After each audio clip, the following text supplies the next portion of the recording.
twice a week.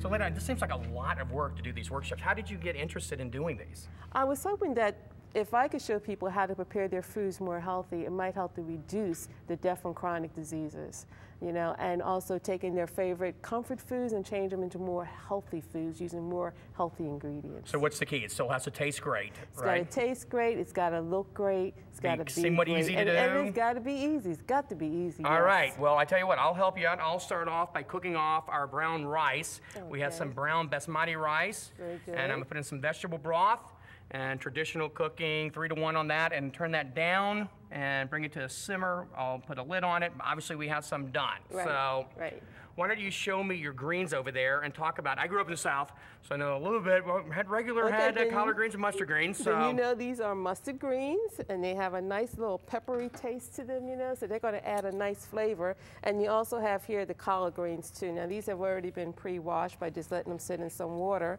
And then what you want to do is you want to cut out the tough part here. Grab you a knife here.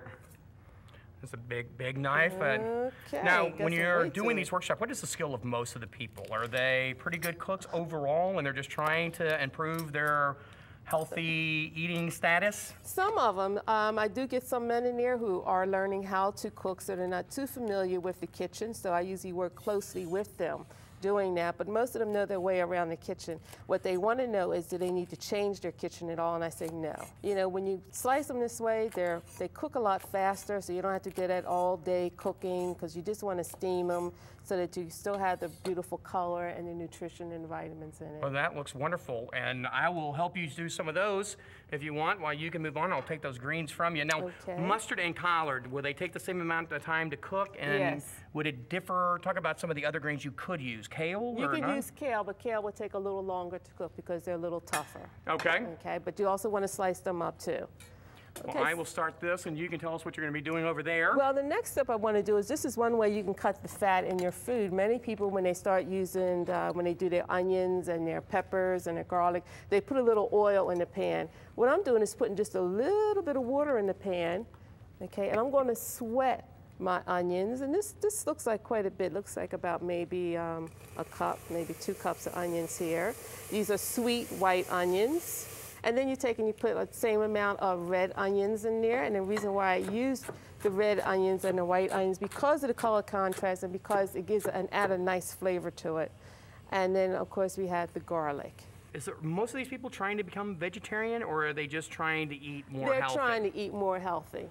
Okay, and they've gotten some word from a doctor saying you better, or? Some of them just know that they need to come in and make a change. Some of them just ready for that change.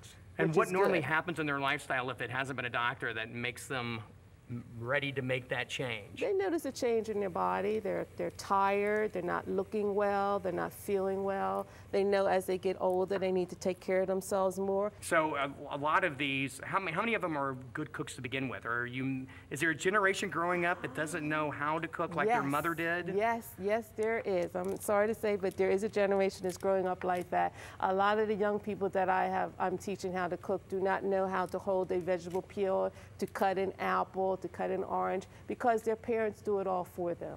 You know, when we were coming up, we all had chores to do. Right. And a lot of these kids don't have chores to do now. They have a lot of excess time on their hands. See, I always like the chores at the beginning of the meal than the chores at the end of the meal. So I'd much rather help out at the beginning of the meal so I didn't have to do the dishes afterwards. Right. I mean, I assume fast food plays a role in this because people make their meal out of going through the drive-thru, and that's something that I didn't grow up with, but obviously there's a generation that does.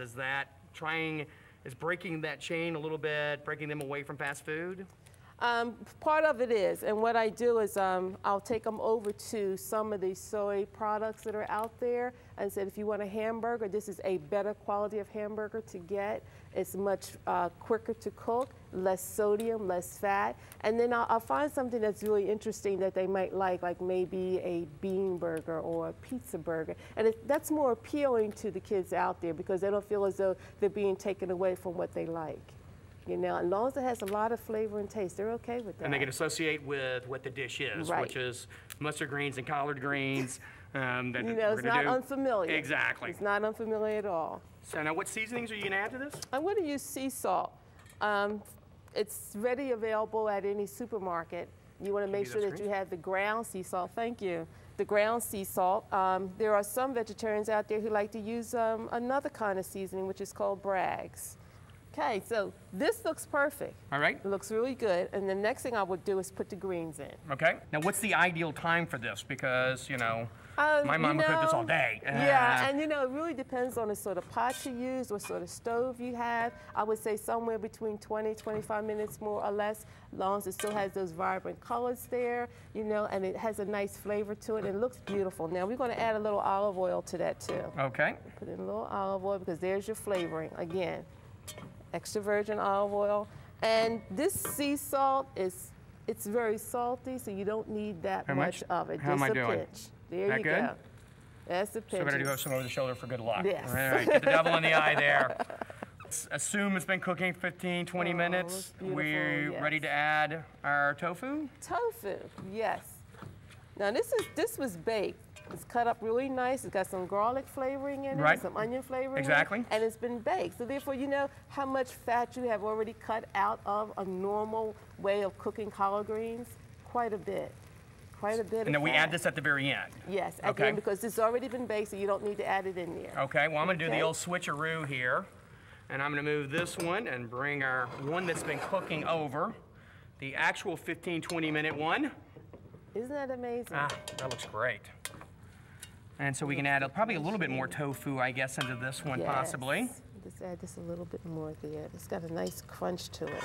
Now, are people amazed when they have this and go, you know what, this does taste like collard greens, actually? Yes. I'm shocked. Oh, yeah. What are the odds that it would actually taste like collard greens? And the other way of convincing them is you can use some liquid smoke. That liquid smoke is going to make them think they're getting something that they've always... Probably just one drop will do it. Because you do want to watch your portion sizes now. That's still crucial. Is that something that you teach in the class? Anything that's healthy becomes unhealthy when you go over the portion size. That's a hard thing to get across. Or it's a hard thing to abide by. Let me put it that way. When I was trying to lose weight, I was famous for having a full serving and going back and having another full serving while the rest of the family had one full serving. So it's something you learn. So to finish this off, Linda, we just you scoop some rice in. Scoop the rice in.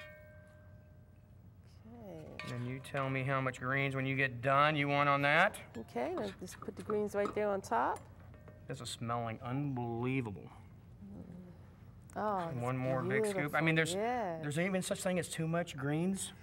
No. Okay, thank goodness. No. All right, there's some things that are sacred in this world after all. All right, and then just a little bit of garnish on top? Yes. Make it very pretty, very appealing here. Lynn, it's so nice to be able to do some food that's healthy for the soul as well as healthy flavors. And when we come back, we're going to do the same thing with our dessert.